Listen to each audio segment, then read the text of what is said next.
What's up, guys? I can best record. It's a different reaction to the 1985 effect by BlackySpeakz. I'm sorry about butchering his name, but this is a happen video that happened just to come by.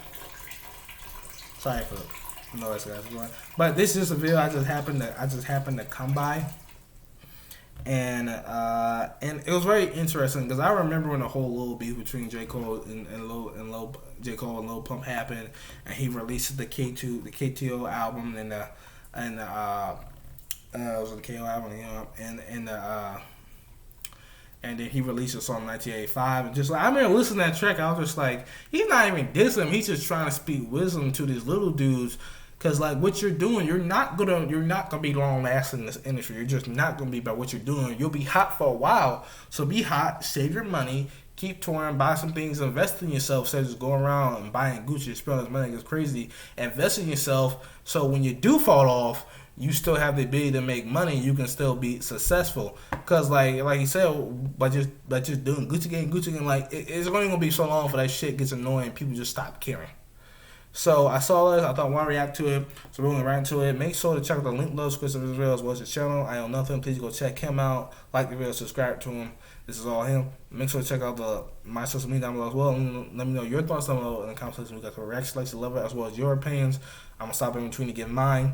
And make sure to give me a thumbs up, subscribe, and share if you guys enjoy. If you want to help support the channel and get over 1,000 subscribers, please do so. But yeah, let's get right into it.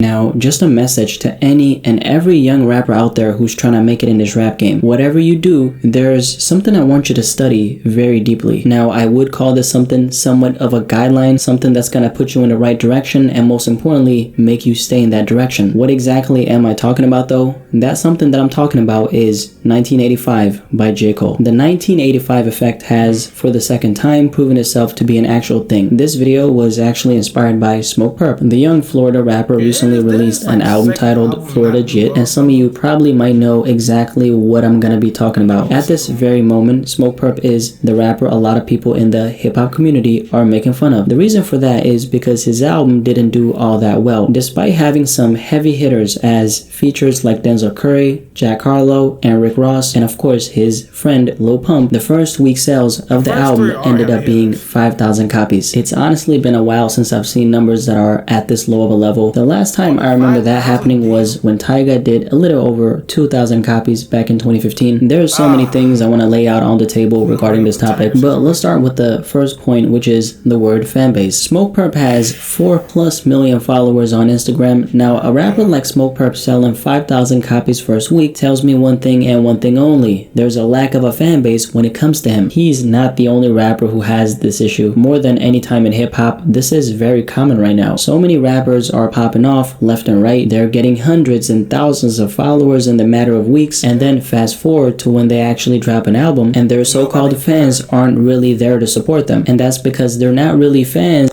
This is a whole thing I want to talk about. When it comes to people who do stuff like that, it's like all the times when all those like you guys know the type of movies that come out. Like people are like, hurrah, and yay, and this and that, and oh my god, they're so amazing and brave for doing this type of movie. Oh my god, they're the next thing. But when the movie actually comes out and the box office does garbage, it's like, well, where the fuck were all these people that were saying that shit? Where are all these people that were showing you praise? And that's the thing, like, that's what you're saying. Like, you can gain all these followers real quick, people who just like your music, but are those people going to support, or they actually go out and buy your shit, or they just going to listen to it on YouTube and not and just and just don't care? Because you need a fan base that's willing to put their money where their mouth is for you to actually be fucking successful in this industry. Or any industry. Like, people have to show up. They have to actually spend their money. So yeah, well, it's cool to get these little, you know, as I call them, screamers. You know, get all these little screamers. But if these screamers aren't actually going to pull out their fucking hand, go in their fucking pocket and pull out their money, then what's the point of them? they're just followers, and there's a really big difference between Instagram followers and actual fans. Right now, we're living in an extremely viral time. Things are moving faster than they've ever been moving. Smoke Perp is, of course, someone who has benefited from this. He, of course, took off back in 2017 alongside Lil Pump. Coming up, both of these guys were viewed as a duo, the two poppin' and young Florida rappers who were on their way up together. We all saw how this movie played out, though. Lil Pump absolutely blew up with Gucci Gang and kind of left Smoke Perp behind. Definitely not the best place to be in. What happens when one of the acts starts packing his bags, figuratively speaking, and leaves the other one behind? I want to emphasize this one thing. The way you come into the game is usually how things end for most rappers. The popping rapper trap, you've heard me use this term throughout my videos because I see how it's affecting these young rappers. That's exactly where someone like Smoke Perp is at right now. I want you to realize that Smoke Perp was a rapper who was extremely heavy on the antics when he was first taken off. After all, he was close friends with the antics king, which is Lil Pump. And on top of that, he was also one of the leaders of the whole J. Cole movement. This was so cute. I swear to God. We rely on government to keep this country running, especially now. Sorry guys, I just paused it right there. What you heard right there was Smoke Perp leading an J. Cole chant at one of his shows right after KOD by J. Cole dropped. 1985, I arrived. The moment J. Cole very gracefully responded to Lil Pump after Pump dissed J. Cole several times and even once during that period recorded a diss track aimed at him.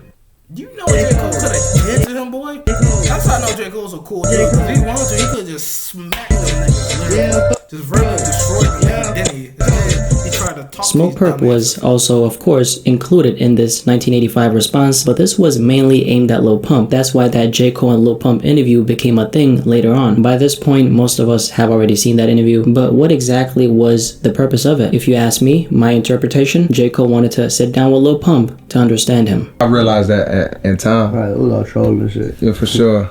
But I mean, at work, once you seen it started picking up, you had to be like, oh yeah, I'm about to run with this. Like, this was Cole picking Lil Pump's brain on the true motives behind him leading that J. Cole movement. Lil Pump specifically stated in this interview, right before this part that I played you, that he was strictly trolling during that time. Despite this being obvious to most of us, I think the most interesting thing about Pump being face to face with the same man he was very unnecessarily disrespecting on social media was seeing the contrast between his energy on camera versus in real life. Wow, you get so much props. You just a 17-year-old. All that big talk. Lame ass jet. You always talk. I ain't worried about none of you old heads. I ain't with none of that lyric.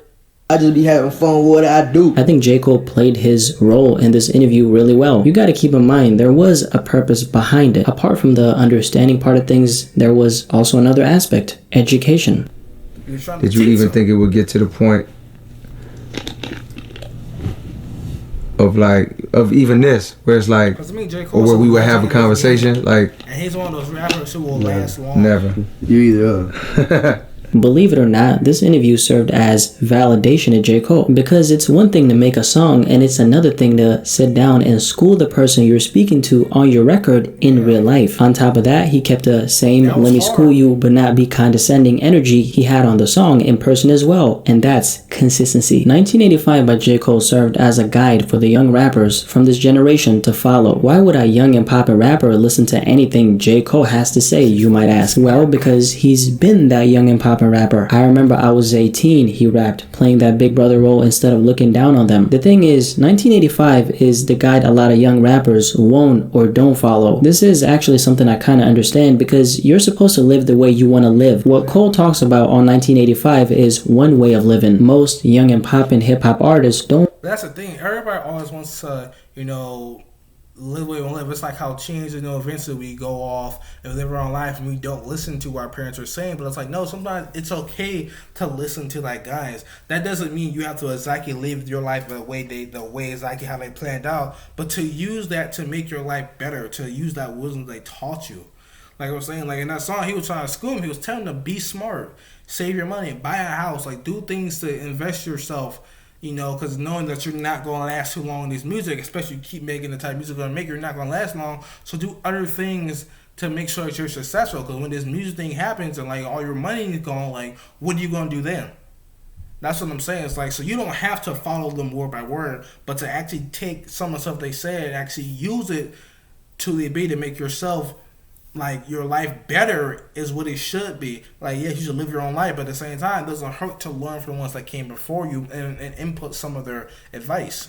Really want to avoid buying chains and avoid living the fast life, all because it's going to help their future self. Technically, that's the right thing to do, but it's of course easier said than done. Kodak Black is a great example of what I'm talking about. What did J. Cole say on Middle Child? Had a long talk with the young nigga Kodak, reminded me of young niggas from Ville, straight out the projects, no faking, just honest. I wish that he had more guidance for real. We've all been asking ourselves, how come Kodak Black is constantly getting into trouble every other day? This man is literally throwing away his blessings all for nothing. But then again, that's the way he's been operating his whole life. Kodak comes from that life. It's ingrained in his character to act out, and that's why it's easier said than done. He's literally fighting against his own programming, and this is obviously something Cole knows. It's like that story, you know, of the frog or the toad who asked us who crossed the river on the scorpion back when the scorpion offered him a ride, even though he said, no, I'm not going to bit me. And the scorpion promised, like, I'm not going to bit you, because if we both do that, I'm going to lose my thing, that we're both going to die here. I think, like, his poison is like, we're both going to die here. And he ended up doing it anyway. He's like, why to do it? It's in my nature. It's in their nature, like he said. It's ingrained them to act out like that. So it's very hard, if not near impossible, to fight against your very nature, of who you are. That's why he was wishing for someone to guide him in the right direction in his younger years. There's other artists we've heard Cole give advice to apart from Kodak. He's gave some to Logic as well on the outro track of Everybody with that secret feature. But one reason why I think so many people are resonating with J. Cole when it comes to the advice he's giving to young rappers on 1985 is because he does it in a very non-condescending way. And that's why I think the effect is so powerful in the first place. If it wasn't powerful, then the same guy he responded to on there would have never been sitting in the same room with him. Not only did he approach it from a very objective standpoint, but was he really lying? You've seen what happened to Lil Pump. He's been stuck in that poppin' rapper trap for some time now. He's been trapped inside that Lil Pump prison, and that's why every single time his buzz hits a new low, he pulls some kind of social media stunt to get people's attention again. The most recent stunt was, of course, the Juice WRLD Private Jet lyrics, which I made a video on. Don't go to school on the Percocet. Like Juice WRLD 70 pounds on the private jet. No, he didn't. Are you serious? Sorry, guys, on a minute.